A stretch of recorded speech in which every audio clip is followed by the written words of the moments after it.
All right, Aries, welcome to your weekly horoscope for March 1st through the 7th. My name is Athen.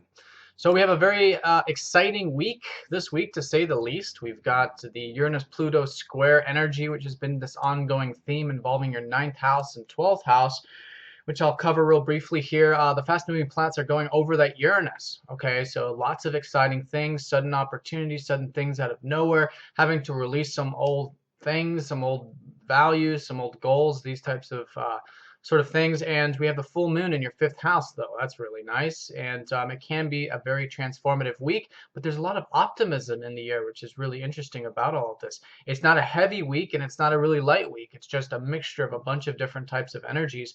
And then there's Jupiter kind of in the background, making this sort of positive optimism and insight and big picture perspective on our overall life. So lots to cover actually this week. I'm going to go through it. If you have any questions, please let me know. But it starts right off the bat on Sunday and Monday. We got three aspects on those days. Venus going over the South Node in that 12th house. So let's talk about this Uranus squaring up to Pluto energy that's been this theme for the past 3 years, because March is the last month in which these planets do their final aspect, okay, the final transformations and changes. So this is changes along your guys' life path. Your principles are changing, your philosophy is changing, spirituality is changing with Pluto transiting that ninth house, and then Uranus in your 12th is helping you guys break free from a lot of old unconscious belief systems.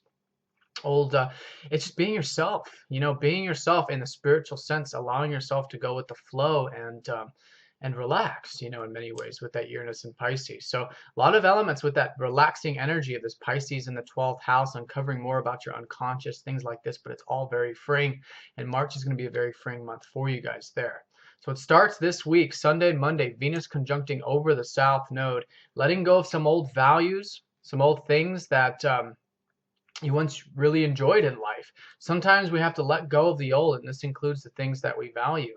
It can mean relationships, but I don't want to put that out there because it doesn't mean necessarily a relationship or anything like this. It's just old ideas about relationships or old ideas about the things you enjoy out of life. So Sunday, I would say definitely a good reflective time. See how you can enjoy your life more and channel those things that you really do enjoy into the direction of your life path of what's for your growth and overall life enjoyment.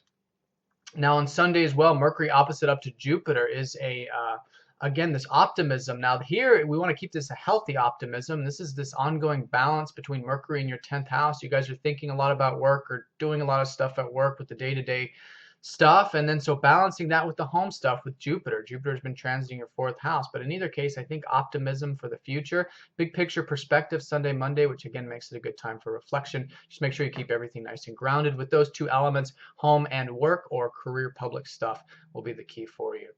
Now, Monday as well, Mercury sextiling up to Uranus. Excitement, new ideas. It's a great beginning of the week to do some exciting new things, some things to break up the routine, the old regiments, and bring some of that excitement into what you're doing. Very mercurial early part of the week. Lots to be learned and understood these first couple days. Tuesday, Jupiter trines up to Uranus. Opportunities, okay?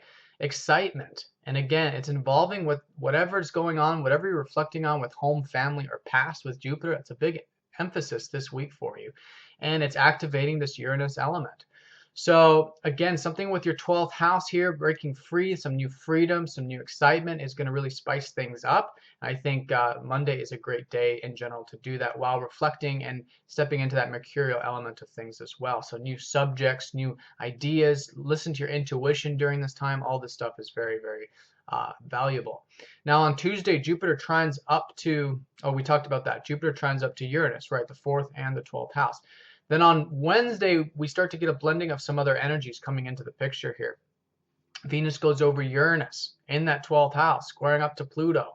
Okay, so sudden people coming into your life, or sudden changes with relationships, or sudden changes with your values. Now this can, because it's involving your 12th house, this can mean, through spiritual matters, through dream space, things you're learning, listening to your dreams, But anything you're doing behind the scenes, anything that's unconscious values that you may have understood, all of this is providing a very positive support for, again, all these life path changes, positive support up to your career stuff, positive support with whatever it is you're doing on the group community level with the sun in the 11th, and positive support with home and family. So here, I think, enjoying new things and just overall this week, tapping into that excitement is going to be key, especially on Wednesday, and integrating that with your life path with all these changes, because with the changes, there's this new stuff coming up. So there's this integration. I think that's what the square up to Pluto is about. Watch any, power struggles. This is a good week also to let the ego take a back seat and not get too caught up in, what our ego wants, and go with the flow, right? This is all very Piscean for all of us, and especially you guys, because it's your 12th house. Now, Wednesday also, Venus trines up to Jupiter, optimism about relationships. Something is shifting this week, you see, early part of the week, with something to do with your values or relationships under the surface, or spiritual relationships or spiritual values, something like this. Mars is conjuncting over the South Node in that 12th. Like letting go of some old goals, some old ambitions, right? From those shifts, from those changes. You see, this is leading the way into the rest of the month this week. And it's a full moon energy, so the energies are high. And then we have that full moon on Thursday, which is in Leo, which is in that 5th house of yours. Self-expression, fun, passion, creativity. It's going to be that sort of season for everybody with the full moon in Leo, but especially you Aries, right? So see that, and that full moon on Thursday, by the way, with that high energy, tap into your creativity, tap into your romance, your passion, with the relationships, new existing friends, all of it, family, all of this stuff. Have fun. And that's going to support you on all of this, because the full moon is sextiling up to that Pluto. So whatever these exciting new things or changes or whatever's happening with that 12th house, unconscious, behind the scenes, matters. I think there's a lot of fun. It's just shifting happening, which is creating more passion, more awareness of what you enjoy out of life. Saturday and Sunday, the sun goes over Chiron, which is that 11th house. Okay, so this is revitalizing and healing something relating to whatever you've been involved with. If you've been involved with anything on the group level, maybe that's at work. Your enjoyment at work, your satisfaction, your friends. Great weekend for friends. I think you'll find that very healing, helping heal others over the weekend as well. Maybe through the work or through the service or community stuff that you're doing. But in either case, a great weekend for groups, friends, anything community based. I think you'll find that very revitalizing. All right, Aries, an intense week, lots of changes and shifts. Let me know how you guys are experiencing this. Please comment down below to help share the message with others. Let me know if you guys want a personal reading, if you'd like one of those, and I'll talk to you next week. Take care.